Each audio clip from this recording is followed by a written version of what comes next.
सबसे खतरनाक दुश्मन वो होता है जिसके अंदर मौत का डर ही ना हो। एक ऐसा दुश्मन जिसका ना नाम हो, ना पहचान और ना चेहरा, जिसका सिर्फ एक लक्ष्य हो, बदला। कौन है तू? कलयुग।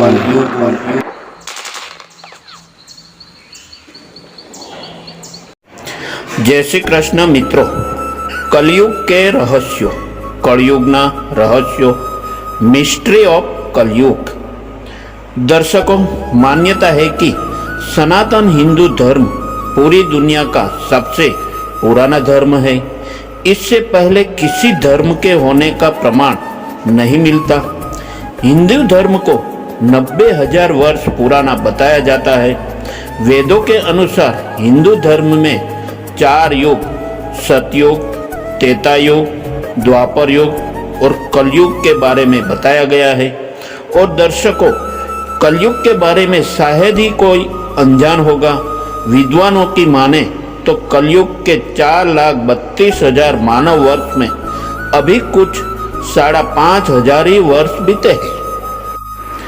दोस्तों, कलयुग का संपूर्ण वर्णन महाभारत, मनुस्मृति, विष्णु स्मृति और विभिन्न पुराणों में मिलता है।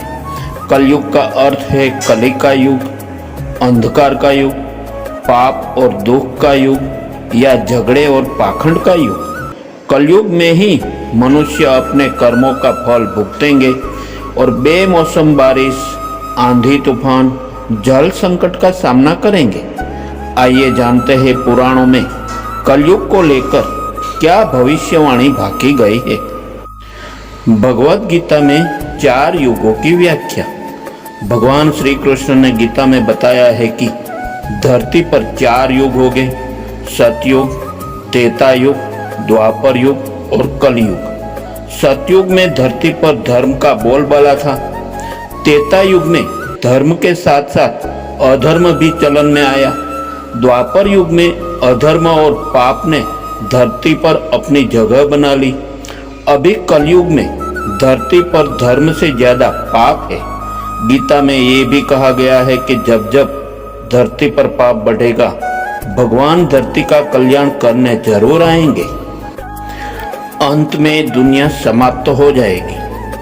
दर्शकों, हिंदू शास्त्रों के अनुसार अब तक बताते हैं कि भागवत गीता में 4,32,000 वर्षों का कलयुग बताया गया है, जबकि अभी तक कलयुग के केवल 5,122 वर्ष ही पूरे हुए हैं। कलयुग के इतने से कम वर्षों में ही ऐसा लगता है जैसे पाप अपनी चरम सीमा पर है। लेकिन भयंकर कलयुग में धरती पर अम्ल वर्षा यानी एसिड रेन होगी, जिसके कारण पेड़ पौधे और जीव जंतु खत्म हो जाएंगे और इंसान अपनी भूख मिटाने के लिए एक दूसरे को खाएंगे। धन का महत्व बढ़ जाएगा और धरती पर धर्म, दया और इंसानियत पूरी तरह से खत्म हो जाएगी। पारिवारिक रिश्ते नाम मात्र के होंगे। वेदों की गलत व्याख्या की जाएगी। बच्चे अपने माँ बाप की सेवा नहीं करेंगे। धरती पर भूखमरी, बीमारियां, गर्मी, सर्दी, तूफान और बर्फबारी, बाढ़ अपनी चरम सीमा पर होंगे और अंत में दुनिया समाप्त हो जाएगी। धर्म का महत्व। दर्शकों, हिंदू धर्म में वेद और पुराणों में 4 युग बताए गए हैं। माना जाता है कि सतयुग में स्वयं देवता, किन्नर और गंधर्व पृथ्वी पर निवास करते थे। सतयुग के बाद आया त्रेता युग। इस युग में भगवान श्री राम का जन्म हुआ। इसके बाद द्वापर युग की शुरुआत हुई। इस युग में श्री कृष्ण भगवान ने जन्म लेकर पृथ्वी से दुष्टों को संहार किया। द्वापर युग के बाद कलयुग की शुरुआत हुई। वेदों और पुराणों के अनुसार कलयुग का कालखंड सबसे छोटा माना गया है। विष्णु पुराण के अनुसार इस युग में कन्याएं 12 साल में ही गर्भवती होने लगेगी। मनुष्य की औसत आयु घटकर 20 साल पर रह जाएगी। इस युग में विष्णु भगवान का 10वां अवतार होगा, जिसका नाम होगा कल्कि। कलयुग से जुड़ी विशेष बातें। दर्शकों, विष्णु पुराण के अनुसार देवताओं को पूछे जाने पर कि किस युग में तप और पुण्य का फल जल्दी मिलेगा, तो पराशर ऋषि ने वेदव्यास जी के कथनों का जिक्र करते हुए कलयुग को सबसे उत्तम बताया। श्री वेदव्यास जी को ही वेदों का रचनाकार माना जाता है। वेदव्यास जी से जुड़ी एक पौराणिक कथा के अनुसार वेदव्यास जी ने सभी युगों में कलयुग को श्रेष्ठ युग कहा है। पराशर के पिता का नाम शक्ति मुनि था और उनकी माता का नाम अध्यसयंती था। शक्ति मुनि वशिष्ठ ऋषि के पुत्र और वेदव्यास के पितामह थे। इस आधार पर पराशर वशिष्ठ के पौत्र थे। ऋषि वशिष्ठ ब्रह्मा के पुत्र हैं। पराशर ऋषि को सभी वेदों का ज्ञान था और उसी ने बताया कि सभी युगों में तप के लिए कलयुग ही सबसे श्रेष्ठ युग है। तप के लिए कलयुग ही सबसे श्रेष्ठ युग।